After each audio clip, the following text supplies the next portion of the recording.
You sedated me so you could cheat. From an early age, I found myself drawn to the world of words and persuasion.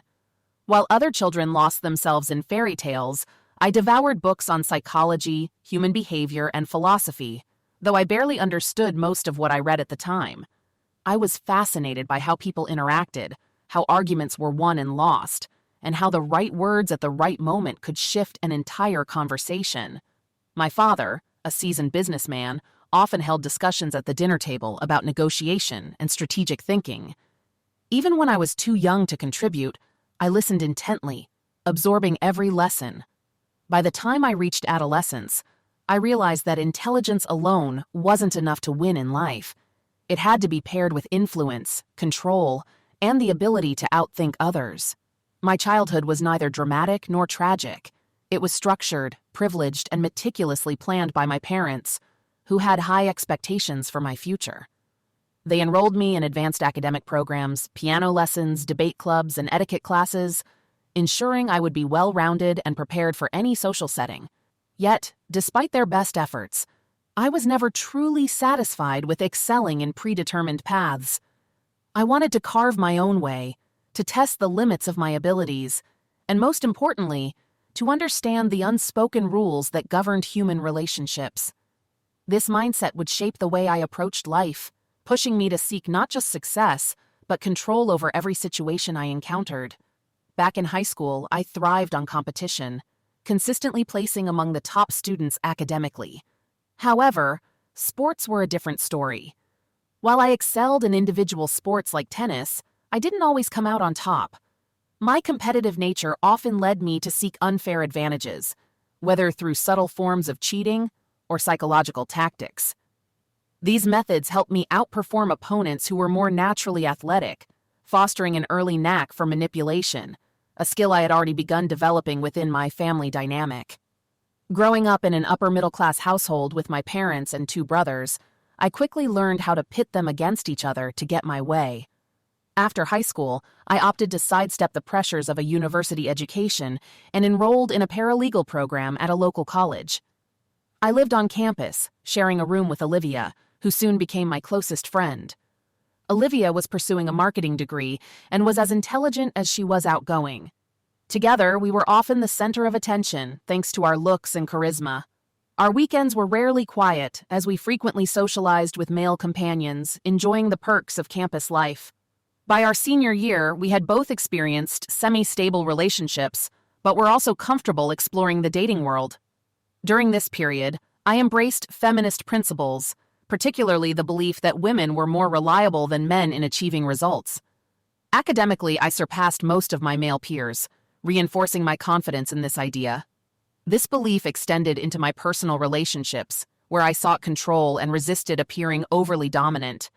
I remained selective about my partners, viewing my 5 relationships during high school and college not as promiscuity, but as a methodical search for a lifelong companion. Bisexuality was not something I explored. My focus was entirely on finding the right man. Ethan entered my life at a pivotal moment. I had just ended a relationship when we met at a campus party. He was there with a mutual acquaintance, but their interactions seemed strained. By chance, we ended up in a conversation after our dates drifted away together. As we talked, it became clear that both of us were already considering ending our respective relationships.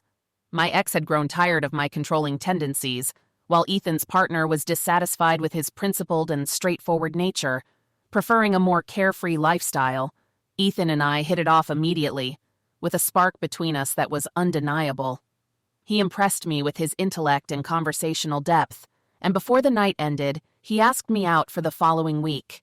I accepted without hesitation. We left the party with our dates, and during the drive home, I gently ended things with mine. To my relief, he took it well, even suggesting we remain friends. From that point on, Ethan and I were inseparable. I pursued him actively, delighting in the attention he gave me. I always took care to dress stylishly and put effort into my appearance whenever we met, a habit I continued even after we married. Though I initially tempered my competitive tendencies during our courtship, I deeply admired Ethan's calm self-assurance and unwavering moral compass. He was mature, attractive, and kept himself in excellent shape through regular exercise. Unlike anyone I had known, Ethan was a man whose word could always be trusted. As our relationship deepened, we grew closer physically and emotionally. Ethan was a skilled and attentive lover, far surpassing my previous experiences. Our intimacy strengthened my feelings for him, and I fell completely in love. A little over a year after our first meeting, we married. I was 24, and Ethan was 29. By then, I had started working as a paralegal at a prestigious law firm, and Ethan was thriving in his role as a software engineer for a medium-sized tech company.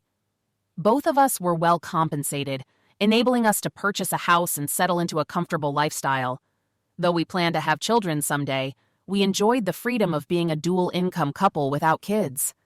The early years of our marriage were filled with travel, including trips across Europe and even to Asia, building a life that was both fulfilling and adventurous. Our shared love for the arts kept us engaged in cultural events throughout the city. I took the initiative in planning our outings, researching performances, and securing tickets, ensuring we never missed a show. Since Ethan was incredibly easygoing, I often accompanied him to sporting events, as he was an avid fan. Supporting his interests became an unexpected source of joy for me, as I found pleasure in simply experiencing these moments together. Ethan was responsible for managing our finances. Our salaries were deposited directly into our personal accounts, from which we would each transfer a portion, after deducting a set amount for personal expenses, into a shared account. Over time, as our salaries increased, we contributed more to this joint fund, which Ethan used for major purchases and investments. When I received a promotion at work that came with a 25% salary increase, I informed Ethan that it was only 10%. The remaining 15% quietly accumulated in my personal savings as discretionary spending. Looking back, I can't entirely explain why I felt compelled to keep that extra money to myself, but I now realize it was an early attempt at using financial leverage to gain control within our marriage. Ethan was naturally accommodating and usually went along with my decisions. This led me to believe I held the upper hand in our relationship. However, when he strongly disagreed with something, he stood his ground with unwavering determination. A prime example was our first major purchase, our home. I was drawn to a newly developed suburban neighborhood, while Ethan preferred an established part of the city with older, well-built houses. He reasoned that a home in a mature area already had landscaped grounds, required minimal additional work, and would appreciate in value more significantly due to its prime location. His logic was sound, and despite my initial resistance, including some dramatic protests, I eventually relented. In hindsight, he was absolutely right, and I never regretted the decision. That, however, was one of the few instances where I conceded. When decorating our living room, I was adamant about buying a green love seat, convinced it would enhance the space. Ethan, however, was firmly opposed. "Lime green has no place inside a house," he insisted. "I can't stand the color. Can't we just get the same love seat in a different shade?" But I wouldn't budge. Later, when the time came to replace my car, I set my sights on an SUV. Ethan frowned at the idea. "We don't need something that guzzles gas," he argued. Again, I refused to compromise. To get my way in these and other trivial disagreements, I used a tactic I had learned to be effective. I withheld intimacy until he gave in. While I may have won these small battles, I was slowly losing the larger war. Ethan barely set foot in the living room once the green love seat arrived, and if he had to be there, he positioned himself to avoid looking at it. To my knowledge, he never sat on it. He also refused to drive or even ride in my SUV, which meant that whenever we went out together, we took his fuel-efficient hybrid. The cost of maintaining and fueling my car came entirely from my personal allowance, and within 6 months I realized it was a financial burden. However, my pride wouldn't allow me to admit that Ethan had been right all along. This pattern repeated itself with other purchases.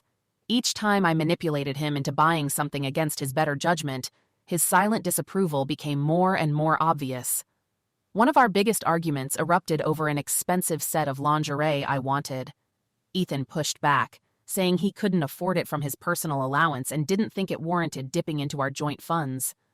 "Why not just adjust your expense reports a little?" I suggested casually, knowing that his job required occasional travel. His reaction was instant and explosive. His voice rose in anger, loud enough for the neighbors to hear. "That's stealing! Do you really expect me to compromise my principles for something like this? I refuse to go against my ethics just to satisfy your whims. If money is that important to you, why don't you just divorce me? With the settlement, you'd have all the funds you need to buy whatever meaningless luxuries you want, and I wouldn't have to deal with your constant pressure for more. I was stunned by how quickly the situation had escalated. Of course, I could have easily bought the lingerie myself, using the extra savings I had hidden away, but I stubbornly refused. After all, wasn't I buying it for his enjoyment as well? Realizing I needed to diffuse the tension, I abruptly changed my approach. Stripping off my blouse and bra, I smirked and declared, "Fine, who needs lingerie? I'll just go without." Ethan made a playful grab for my bra, but I dodged him, holding it just out of reach. What followed was a chase around the house, laughter replacing frustration. By the time he finally caught me in the bedroom, the fight was forgotten. Our anger melted away, and we reconciled in the most intimate way possible. Looking back on that argument, I realized I had miscalculated, badly. Until that moment, it had never occurred to me that Ethan had firm, unshakable boundaries that simply couldn't be crossed. Pushing him to compromise his principles had been a grave mistake, one I had underestimated in my attempts to assert control. That night, I learned a critical lesson. When it came to matters of integrity, there was no room for negotiation. If I wanted to keep my leverage in our marriage, I needed to recognize when to back down completely before pushing too far. What unsettled me the most wasn't just Ethan's anger. It was the speed at which things had spiraled. One moment, I was nudging him towards something I saw as harmless, and the next, he was talking about divorce.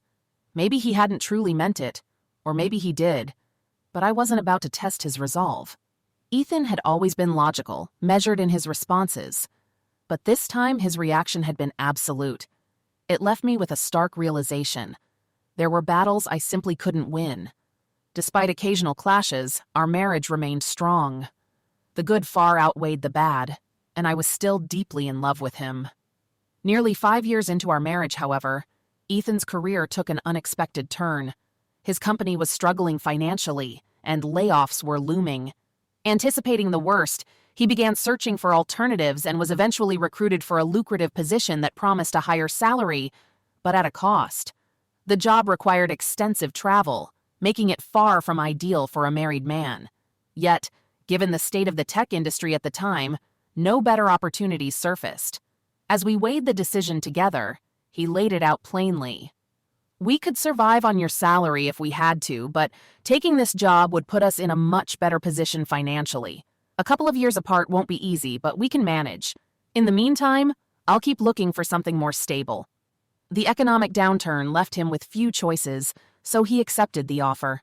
As the months passed, I could tell the constant travel was wearing on him. I tried to brighten his time on the road by slipping notes or small surprises into his suitcase, little reminders that he wasn't alone. We spoke on the phone nearly every night, but phone calls were no substitute for real connection.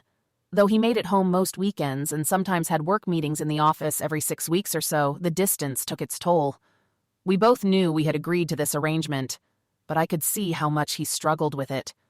To ease his loneliness during one of his longer stays in Chicago, I arranged for a couple we knew, one of my old classmates and her husband, to take him out for dinner. He appreciated the gesture, and when he returned home, he made sure to show me just how grateful he was in ways that left us both more than satisfied. For my part, I wasn't exactly alone either. I had a solid group of friends, and I often spent time with Olivia, my best friend from college. She was still single and spent a fair amount of time traveling for work. She confided in me about the loneliness that came with life on the road. "There are times when it's unbearable," she admitted one night. "Every now and then I let some guy pick me up, just for the human connection. If it comes to it, I'll even sleep with him. Not because I want to, but because sometimes it's the only thing that makes the solitude manageable." I knew Olivia well enough to understand she wasn't reckless. She simply found her own ways to cope with isolation. While we were the same age, she hadn't yet found anyone she deemed suitable for a lasting relationship, something that, in her more candid moments, she attributed to her tendency to drink too much. One evening, after a few glasses of wine, she sighed, "I envy you. Sure, Ethan travels a lot, but he always comes home to you.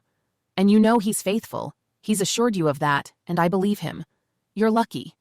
Then, almost offhandedly, she added, "And since you've told me what an incredible lover he is, I wouldn't mind slipping into his bed, just once."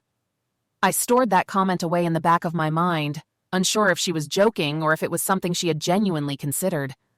Not long after, during one particularly heated night together, I decided to share a secret fantasy of mine with Ethan. "I've always been curious," I murmured, tracing circles on his skin, "about being with another man while you watch. Maybe even turning it into a three-way, if you were open to it." I felt his entire body tense. His response was immediate and unwavering. "When we stood before God and our family and vowed to be faithful, that wasn't just ceremonial," he said, his voice firm. "We made a commitment to each other, to forsake all others. Are you asking for my permission to break that vow? Because if that's the case, you can do it with your next husband."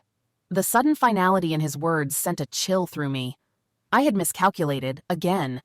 I had thought he might be intrigued, perhaps even curious, but I had underestimated just how serious he was about loyalty. I quickly shifted gears, brushing it off lightly. "Oh, come on," I laughed. "The women at work talk about this stuff all the time. Some of them have actually gone through with it. I was just curious to see what you thought." Though my attempt to downplay it seemed to calm him slightly, I could tell the idea unsettled him. He still looked at me with a lingering trace of doubt, as if wondering why I had brought it up in the first place. Looking back, I realize how dangerously misguided my thinking had become.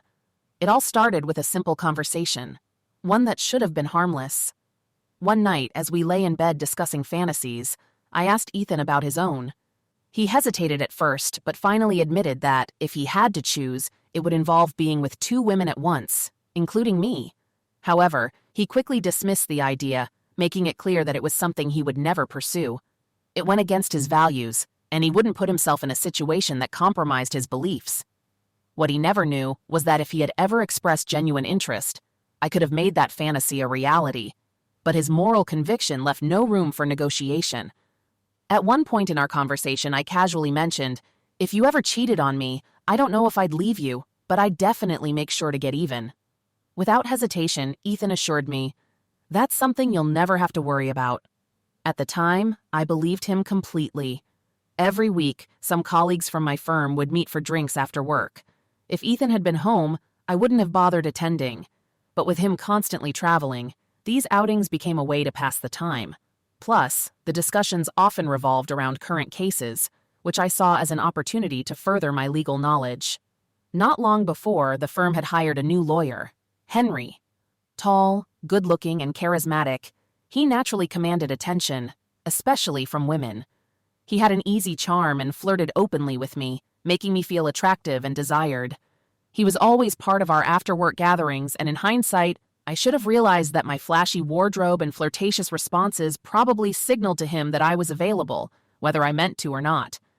Henry pursued me relentlessly, showering me with attention and trying to arrange private meetings. I always turned him down, but that didn't mean I wasn't tempted. It was thrilling to be wanted in a way I hadn't experienced since my dating days. Up until that point, I had only been with men I had serious relationships with. I had never had a one-night stand. The idea of being desired so intensely stirred something in me. Slowly, the thought took hold. Was I missing out on something? I didn't want to betray Ethan or deal with the complications of an affair, especially knowing how unforgiving he would be if he found out. But I couldn't shake my growing desire for Henry. And so, a reckless idea formed in my mind. If I could get Ethan to cheat first, I would have my justification. I could do what I wanted without guilt or consequence. Through my firm, I had knowledge of a discreet agency that specialized in testing spousal fidelity. It operated under the guise of a legal investigation firm, but, in reality, provided high-end call girls to determine whether traveling spouses would remain faithful when tempted. I reached out and carefully selected a woman who fit Ethan's type, someone I believed had the best chance of seducing him. Coordinating the setup was easy. Since Ethan always called me before going to dinner when he was away, I had enough time to arrange for Sandy to approach him at a bar in the city he was visiting. I even sent her a photo to ensure she targeted the right man. Everything was in place. All I had to do was wait. Days later, her report came back. Ethan had rejected her outright. She described how she had practically thrown herself at him, but he remained completely uninterested. Since she didn't know I was the client, she remarked, "It's rare to find a man that loyal these days." It was actually refreshing. I wired the payment discreetly so that no trace of the transaction could be linked back to me. Still, a substantial amount of my hidden savings disappeared in the process. When Ethan returned from that trip, he mentioned it casually over dinner. "A woman made a pass at me while I was out," he said. "I turned her down." Hearing him confirm it firsthand should have made me feel proud or reassured. Instead, it only frustrated me further. My plan had failed. At that point, it wasn't even about Henry anymore. I became obsessed with the idea that Ethan was unknowingly winning this battle. My entire scheme had been built on the assumption that he would cave first, but now I was trapped.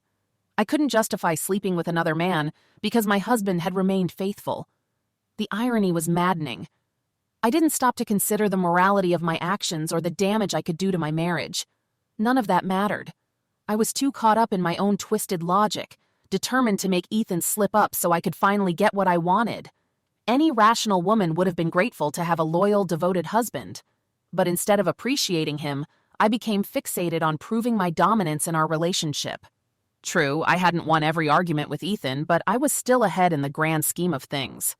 Our marriage had always been a silent tug-of-war between his calm, logical reasoning and my relentless drive to control.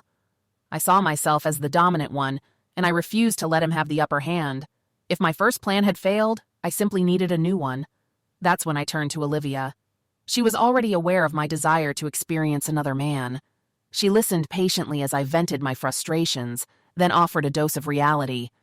"The grass isn't always greener," she warned. "One-night stands aren't as glamorous as you think. You should be grateful for what you have with Ethan." I wasn't in the mood for caution. Instead, I made her an offer. "I want you to seduce Ethan," I said. "It's a perfect plan. We won't get caught." At first, she was reluctant. She feared that betraying me in such a way would ruin our friendship. But in the end, I wore her down. She had always been attracted to Ethan, and deep down, she was curious. She wanted to experience what I had so often bragged about. And so the next phase of my plan was set in motion. I had mapped out every detail of my plan, knowing exactly when and where Ethan would be. His work schedule placed him in Evansville on a Friday, finishing meetings late in the afternoon. With no available flights home until Saturday morning, he was forced to stay overnight. It just so happened that Olivia often traveled to that city as well, making it easy for her to book a room at the same hotel. The setup was simple. They would run into each other by chance. Ethan had always been cautious while traveling, especially about the dangers of being sedated by strangers. He had researched common substances used in drink spiking, worried that someone might take advantage of him. I knew his precautions well, which is why I had taken matters into my own hands. I had done my own research and acquired GHB, a substance that could lower his defenses. I handed it off to Olivia, trusting that it would be enough to break down his inhibitions. Unlike with strangers, Ethan wouldn't be on high alert around Olivia. She was a trusted friend, someone he genuinely enjoyed spending time with. There would be no reason for him to suspect anything. Everything was perfectly orchestrated. When he returned home on Saturday, something was off. He looked unwell, distant. As usual, I unpacked his suitcase, and there it was. Olivia's underwear, the signal that our plan had worked.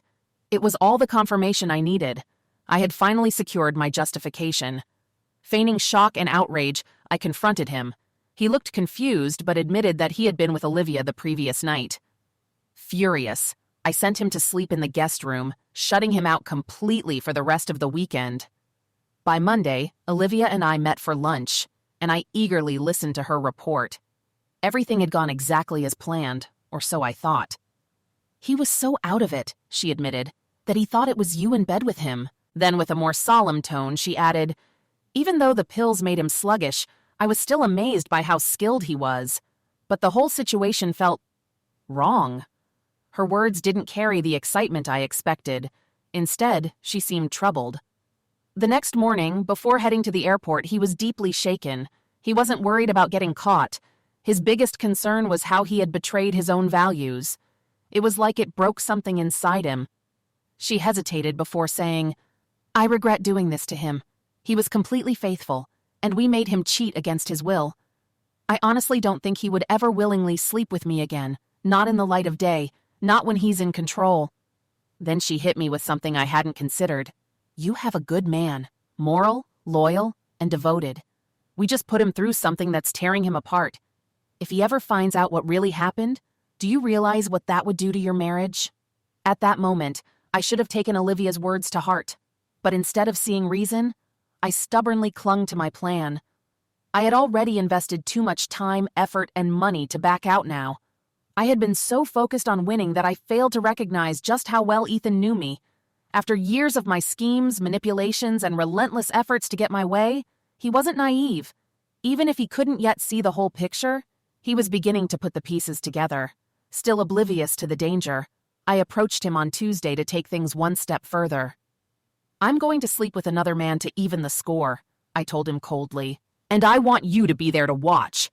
His reaction was immediate, his voice filled with frustration. Two wrongs don't make a right. You're actually planning this, openly, deliberately, while I, if anything, only strayed by accident. His words cut deep, but more than that, they rattled me. Suddenly, the gravity of the situation hit me. I had pushed things too far. His anger wasn't just about what had happened, it was about the realization that our marriage itself was unraveling. I wanted my time with Henry, but I didn't want to lose Ethan in the process. There was a sharpness in his tone that I had only heard a handful of times before. I had struck a nerve, one that I couldn't afford to keep pressing.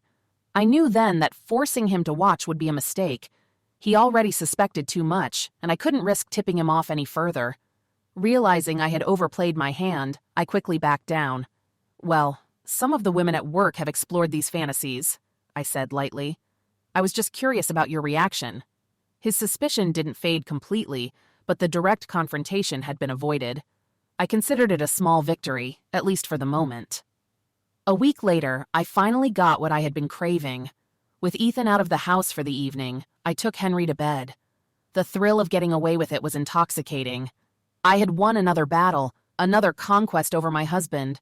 I convinced myself that Ethan would never figure it out, that as clever as he was, he wouldn't put the pieces together. But I had miscalculated, badly. I never stopped to consider how deeply he had been affected by what he believed to be his own infidelity. I had wounded him in ways I hadn't anticipated, and while I was busy congratulating myself on my supposed victory, he was already working to uncover the truth. The game I thought I had won was far from over. I had never harbored any real feelings for Henry. My attraction to the situation had nothing to do with him as a person. It was about the experience itself, having an affair on my own terms, in my own home, and in my own bed. The actual encounter had been underwhelming, as Henry proved to be a lackluster lover. Still, I convinced myself that I had achieved something significant. As long as Ethan remained uncertain, guilt-ridden, and unaware of the full extent of my deception, I believed I could maintain control over the situation. Throughout the week, I continued to manipulate Ethan, making him believe that he had caused all of this and that my actions were simply a way of balancing the scales. I withheld intimacy, ensuring that he understood there would be no reconciliation until I had evened the score. Feeling triumphant the morning after my night with Henry, I arranged a shopping trip with Olivia. Still riding the high of what I saw as a victory, I casually inquired whether she might consider another encounter with Ethan. Even though Henry had failed to satisfy me, I was exhilarated by the idea that I had successfully executed my plan. There were no other immediate prospects, but I wanted to keep my options open for the future. My confidence remained unshaken, as I was certain Ethan still believed himself to be the first to stray. Later that day, Ethan attempted to have a serious discussion with me. His demeanor was measured, and his words carefully chosen, but I was unwilling to engage in any meaningful conversation. Instead, I threw his perceived infidelity back at him, reaffirming that my actions had merely been an act of retaliation. He remained composed as he pointed out that he had been transparent about his supposed mistake with Olivia and now expected the same level of honesty from me. Unmoved, I continued to revel in my belief that I had outmaneuvered him. Then, without warning, he asked whether I had used protection with Henry. The question caught me off guard, and I hesitated, realizing that I had not taken any precautions. When I finally admitted it, Ethan's expression hardened. He informed me with unnerving calm that as a result, neither of us would be intimate for the next 6 months. The risk of infection, however small, meant that both of us needed to be tested before resuming any form of physical relationship. The realization hit me hard. I had wanted to be with Ethan that night, to erase the disappointment of my experience with Henry, but now I had created a situation where that was impossible. While I felt confident that Olivia had no health concerns, I had no such certainty about Henry. For the first time, I began to feel the weight of what I had done. As I struggled to process this, Ethan shifted the conversation in an unexpected direction. He questioned how I had managed to find someone so quickly, pressing me on whether I had already been involved with Henry before this so-called revenge affair. The calculated nature of my actions did not escape him, and his suspicion deepened. He also pointed out the inconsistency in my behavior, specifically my earlier attempts to convince him to indulge in my long-held fantasy of involving another man while he watched. Recognizing my misstep, I attempted to backtrack. I understood now that the timeline of my actions had made my story less convincing. If I had waited for Ethan to leave town before arranging my encounter with Henry, it might have seemed more organic. Instead, my impatience had created a scenario that was too convenient, too orchestrated, and far too easy for Ethan to see through. Despite the mounting tension, I was still determined to make Ethan feel the weight of what I believed to be his betrayal. The plan had been executed flawlessly, and I remained convinced that the truth would never come to light. However, Ethan was not as easily manipulated as I had once believed. His questions became more direct, his tone sharper, though never raised. He wanted to know how Olivia had become involved in all of this. He stated with unnerving certainty that he had already gathered enough information to confirm most of his suspicions. His warning was clear. If I continued to lie, it would be the final breaking point in our marriage. In that moment, I froze. He had seen through me. He also pointed out something I had failed to consider. A typical wife, upon discovering her husband had slept with another woman, would react with anger, resentment, or betrayal. Instead, I had done the opposite. I had spent the day shopping with Olivia, acting as though nothing had happened. The contradiction was glaring, and he had picked up on it immediately. For the first time, I saw a side of Ethan that I had never encountered before. Beneath his usual calm and easygoing nature was an unwavering strength, a quiet but undeniable resolve. He was not the kind of man to be misled indefinitely. He had already connected enough of the dots to understand that something far more calculated had taken place. There was no dramatic outburst, no heated argument. His approach was methodical, and his questions relentless. I realized then that lying any further would be futile. What I had not anticipated was how quickly he would act. Before I had a chance to figure out my next move, he had already contacted Olivia and persuaded her to come over. As she walked into the house, the full weight of my situation crashed down on me. There was no escape. Ethan had put everything together. And now all that was left was to face the inevitable consequences.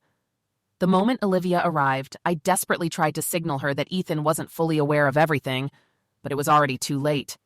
He was relentless, pressing forward with his interrogation, refusing to let me interfere.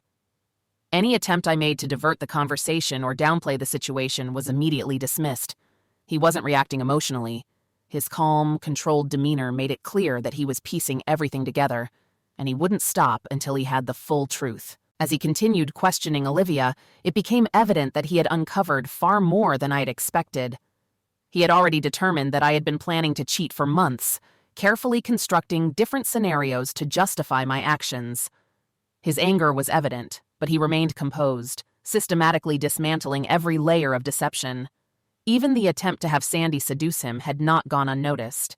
He turned his attention fully to Olivia, his gaze sharp as he asked whether the underwear in his suitcase had been a signal to me.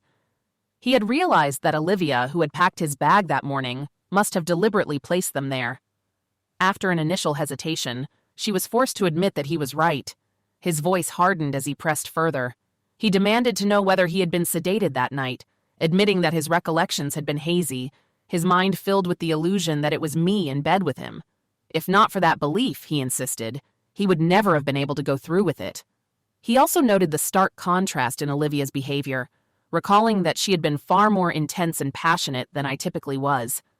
Then, without pause, he struck with a question that sent a wave of panic through me. He asked Olivia what I had meant when I asked her that morning if she could get Ethan again. A tight knot formed in my stomach. I had been careless, far too confident in my deception. That single question had led us straight into the trap Ethan had been setting all along. He had been carefully maneuvering us into a position where we would have no choice but to expose the truth. His tone grew even colder as he leaned in slightly, making it clear that he had never been as oblivious as I had assumed. He had been watching, analyzing, and now he was closing in. He accused both of us of underestimating him, of assuming he wouldn't check, that he wouldn't piece together the puzzle. Olivia, visibly shaken, finally admitted what I had feared most. She confessed to giving him a half dose of GHB, revealing that I had been the one to supply it. Ethan's entire expression darkened as he processed what had been done to him. His voice, now rising with unmistakable fury, echoed through the room as he made the consequences of our actions painfully clear. He pointed out that GHB, made from chemicals used in industrial cleaning products, was not something to be taken lightly. What we had done was dangerous, irresponsible beyond belief. Had he combined it with the wrong substances, it could have been lethal. That night, he had taken both Percocet and antibiotics for a toothache, along with a drink at dinner. The potential interaction could have ended in disaster. A sickness spread through me as I realized the extent of my recklessness. Until that moment, I had never considered that his life might have been at risk. It had all been a game to me, a calculated attempt to give myself the freedom to cheat without guilt. Winning the battle had been my only concern, never once stopping to think about the very real consequences. His voice, once raised in anger, dropped again, shifting back to the same controlled, icy tone he had been using before. He laid out the reality of what had been done to him. He had been attacked, stripped of his ability to consent, and then manipulated into believing it had been his fault. Over the past week, I had subjected him to humiliation, blame, and punishment for something that was never truly his doing. Even now, at the very start of this conversation, I had continued to shift the blame onto him, determined to maintain the illusion that I was the victim. Now, with all the facts laid bare, he stated with finality that he had fully unraveled the depth of my betrayal. He questioned whether my ultimate goal had been to maximize the pain I inflicted upon him. Was it not enough that I had taken another man into our bed? Had I deliberately wanted to rub salt into his wounds, ensuring the damage was as deep and irreparable as possible? His words struck with brutal force, but I had no defense. There was nothing I could say to lessen their impact. Then, with a level of disgust I had never seen from him before, he listed every one of my offenses. He reminded me of all the times I had manipulated situations to get my way, but this time, I had crossed an unforgivable line. It wasn't just about cheating. It was about how far I had gone to justify it. Not only had I conspired to deceive him, but I had also tried to break his moral code, the very principles that had defined him as a person. I had deliberately compromised the values that had once been the foundation of our marriage. The final blow came as he acknowledged the worst of my actions. The sedative had turned him into an involuntary adulterer, stripping him of his ability to remain faithful. That, he said, was the deepest wound of all. More than the deception, more than my affair, more than the physical betrayal, he had been forced into breaking the vows he had sworn to uphold, and I had done it without a second thought about how it would affect him. His tone, though steady, carried the weight of something final. He pointed out how foolish I had been to believe I would never be caught. The evidence had always been there. I had simply assumed he would never piece it together. He had always known I was manipulative, that I pushed boundaries until I got what I wanted. This time, however, I had gone too far. My betrayal had been intentional, cruel, and calculated in a way he could never forgive. I wanted to respond, to find some way to salvage what remained of our marriage, but before I could say a word, his next statement stopped me cold. His anger burned beneath the surface, his voice steady but seething with disgust. Every decision I had made had been about control, about undermining him and his values, about breaking him down so that I could justify my own selfish desires. He pointed out how I had even desecrated the sanctity of our home, our marriage bed, without hesitation. His tone shifted then, no longer just filled with anger, but with something far worse: finality. Every choice I had made, every calculated move to assert dominance, had ultimately led to this moment. He acknowledged that my actions proved that I no longer wanted to be married, at least not to someone like him. My complete disregard for the vows we had taken, the moral foundation upon which our marriage was built, had left him with no alternative but to walk away. Trust, he said, was the cornerstone of any relationship, and I had shattered his beyond repair. Without trust, there was nothing left to salvage, and just like that, he made his decision. He was leaving. Without further discussion, he turned away, announcing that he would pack his things immediately. His lawyer would be in touch. I followed him into the bedroom, trying to reason with him, desperate to find a way to make him stay. I offered apologies, insisting that I had made a mistake, but he refused to listen. Every word I spoke fell flat, meeting nothing but silence. The weight of my actions had already sealed my fate in his mind. When he finished packing, he turned to me one final time. His tone was sharp, his gaze cold. The humiliation and degradation I had subjected him to would not go unanswered. He informed me that he intended to exact his own form of revenge, though he had yet to decide how. One possibility was to name Henry as a correspondent in the divorce proceedings.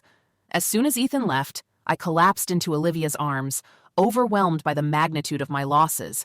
My marriage was in ruins, my future uncertain. And yet, I knew that my tears weren't born from genuine remorse. I wasn't devastated by what I had done. I was devastated that I had been caught.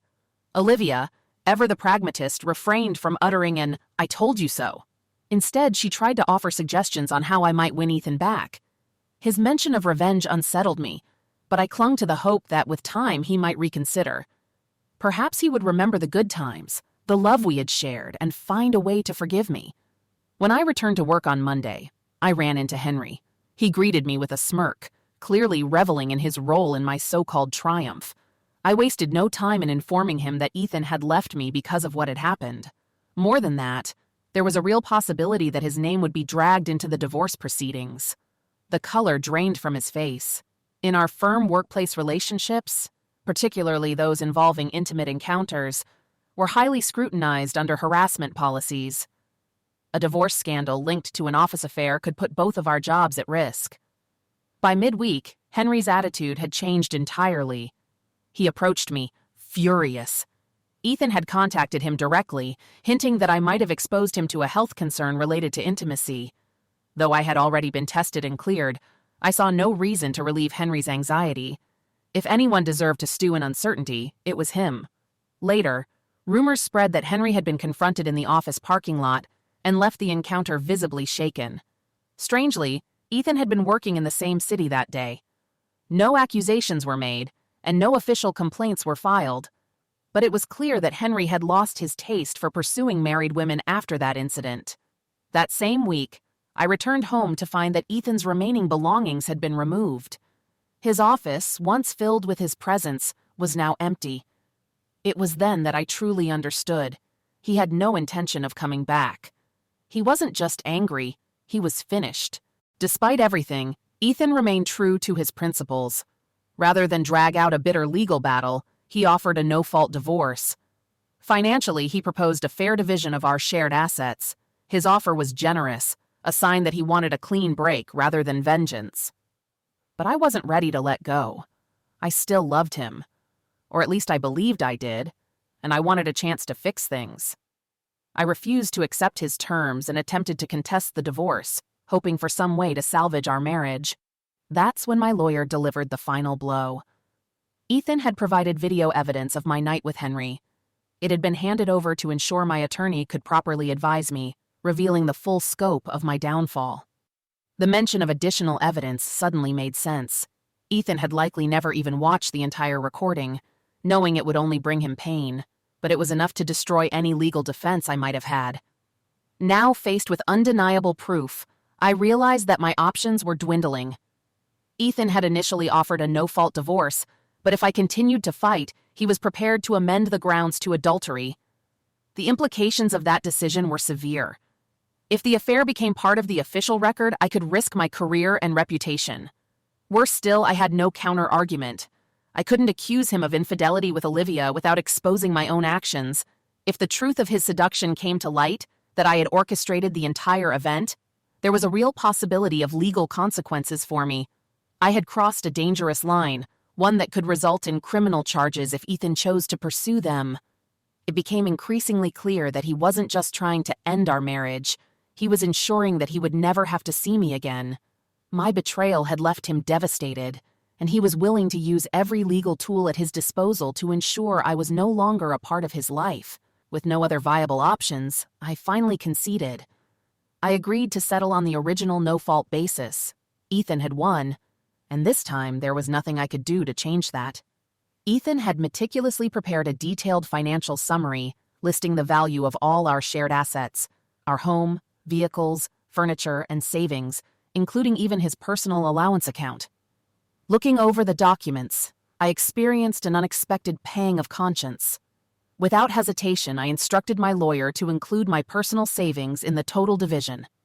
For the first time, I fully grasped the extent of the wealth we had built together, largely due to Ethan's keen financial acumen and wise investments.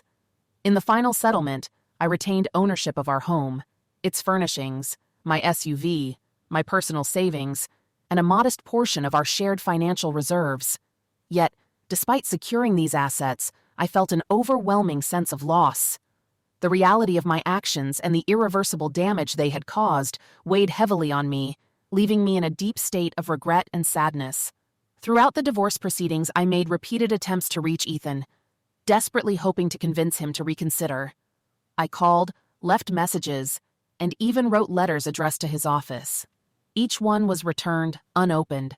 His silence was absolute. Months passed before he finally answered one of my calls. The conversation was brief. He had no interest in discussing my struggles or emotions. His only words were an unexpected statement of forgiveness. Clinging to a fragile hope, I asked if that meant we could start anew, but he quickly dismissed the idea. He could forgive, he said, but he would never forget. At the time, I couldn't fully grasp the depth of his pain.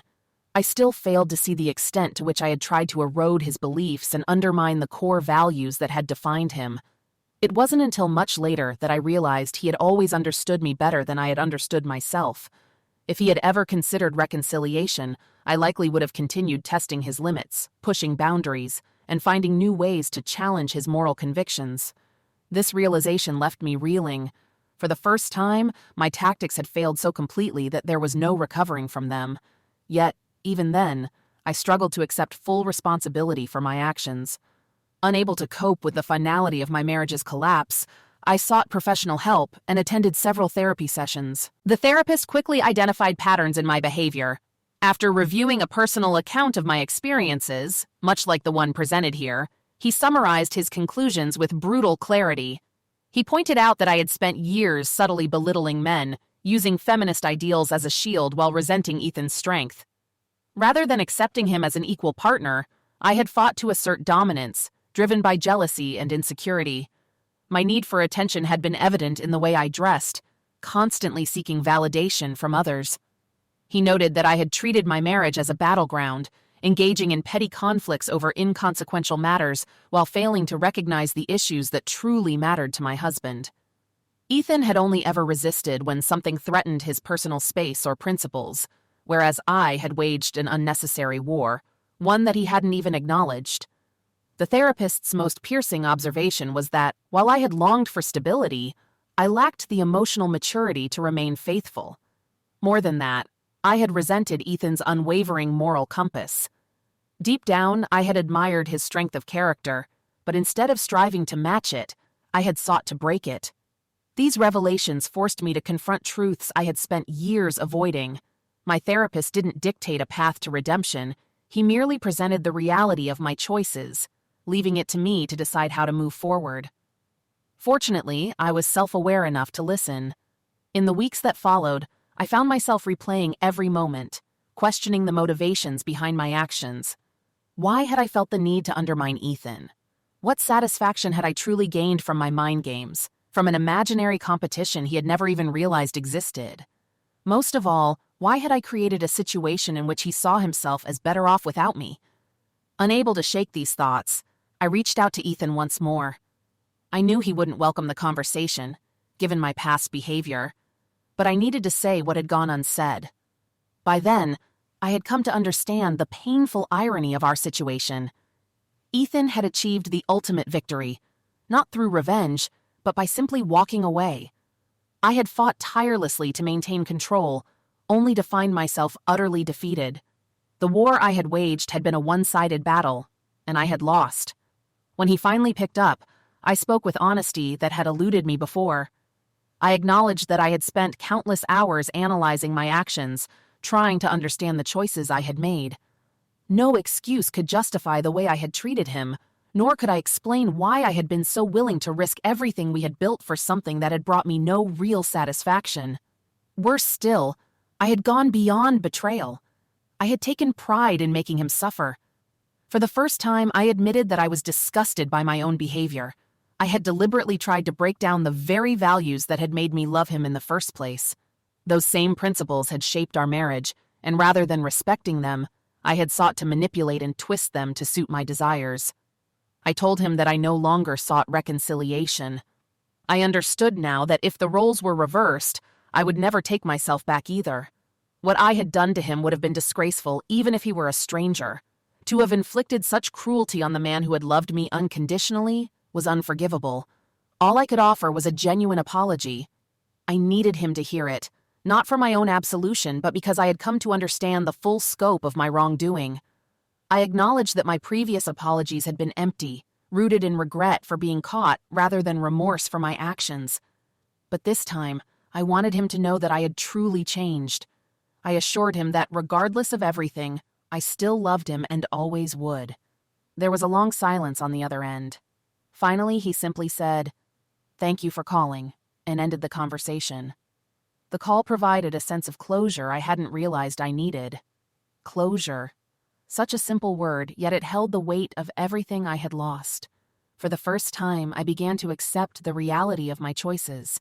There was no going back, but at least now I understood why. Determined to move forward, I began reshaping my life with a newfound sense of purpose. The realization had fully set in. Ethan was gone, not because of circumstance, but because I had driven him away. His absence was not something I could undo, and the damage I had inflicted was beyond repair. For the first time, I questioned the choices I had made in my marriage.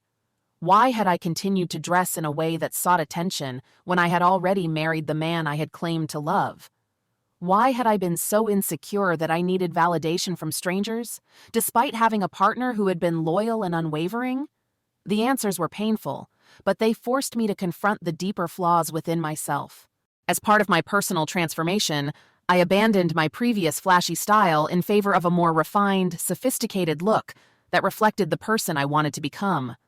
The green love seat, once a symbol of my stubbornness, was removed from my home without a second thought. The Explorer, a relic of another misguided battle with Ethan, was traded in for a Ray V4, still practical for winter driving but better suited to my evolving lifestyle. The house remained filled with memories, most of them good, though I mentally blocked out the final week of my marriage. I felt no regret over discarding those physical remnants of my past mistakes. They had been nothing more than trophies of poor judgment, markers of a battle I should never have fought. My relationship with Olivia remained intact, though I saw her less frequently than before, mostly due to my own distancing rather than any change on her part. She and Ethan had maintained their friendship, and I knew he didn't hold her responsible for what had transpired. Although Olivia never indulged in gossip, I learned that Ethan had transitioned from the tech industry into security and surveillance, eventually establishing his own company. Using his share of our savings as seed money, he had built a thriving business. In an unspoken act of atonement, I discreetly funneled work to his firm through my office during his early days, ensuring that he had steady contracts. My firm continued to use his services, drawn to his professionalism and integrity. While I never took credit, I saw this as a small way to repay the damage I had done. Over time, I learned that Ethan had started seeing a widow who had lost her husband in a car accident. He and Olivia remained close, their friendship deepening. It occurred to me with a sense of irony that if Ethan ever remarried, Olivia would be an ideal partner for him. They were similar in many ways, both principled, intelligent, and kind. Considering that I had been the reason they had been together in the first place, it felt like poetic justice if they eventually found happiness with each other. At last, I fully accepted that there was no path for Ethan and me to reconcile. I had caused irreparable harm, and wishing for anything different was futile. My only option was to let go and genuinely hope he found the happiness he deserved. 8 months after my divorce was finalized, my career took a significant turn. I received a promotion, taking on the dual roles of manager of records and IT manager at my firm. Along with the new responsibilities came a substantial salary increase. As was tradition, I had a congratulatory lunch with one of the senior partners. During the meal, he offered unexpected insight into the firm's decision. 6 months earlier, he admitted, I would not have been considered for the position. My previous demeanor, the way I presented myself, and even my outward hostility had been barriers to advancement. My aggressive approach, my blatant feminist rhetoric, and my adversarial attitude had set me apart in ways that were more damaging than beneficial. However, in the months following my divorce, my behavior had shifted. The hostility had diminished. I had begun to interact with others differently, with more balance and professionalism. He acknowledged that the firm had been aware of my divorce but had chosen not to involve itself in my personal affairs. Instead, they had observed my transformation and saw it as evidence of growth. He shared that if I continued on this trajectory, I would likely be made an associate within 2 years. His words left me stunned. I had never realized how transparent my past behavior had been, nor how much my personal struggles had impacted my professional standing. The changes I had made, driven by therapy, self-reflection, and a genuine desire to be better, had not gone unnoticed. I had evolved, and for the first time, I saw the tangible results of that effort. Though Ethan and I had taken separate paths, I recognized how much his values had influenced me. Many of the principles he had lived by, the same ones I had once tried to undermine, had now become the foundation of my own self-improvement. I believed that had he known about my transformation, he would have been proud. One of the most significant lessons I had learned was that casual flings no longer fit within my redefined sense of morality. After my disastrous encounter with Henry, I never pursued another one-night stand. That experience had taught me that such encounters were empty, unfulfilling, and ultimately beneath me. Now, at 32, I found myself facing a new challenge. I wanted a child. When Ethan and I had been together, we had planned for a future that included children, but now that vision was gone. Despite my growing desire for motherhood, I knew I was unwilling to become a single parent. My dating life, however, had been discouraging. The men I met were either too immature, too damaged from previous relationships, or too much like Henry, charming but insincere. For now, I remained celibate, unwilling to settle but still searching. I hoped that among the countless disappointments, there might still be one man of true substance waiting to be found. But no matter what my future held, one regret would always remain. I had already found something golden once, and through my own selfish actions I had let it slip away.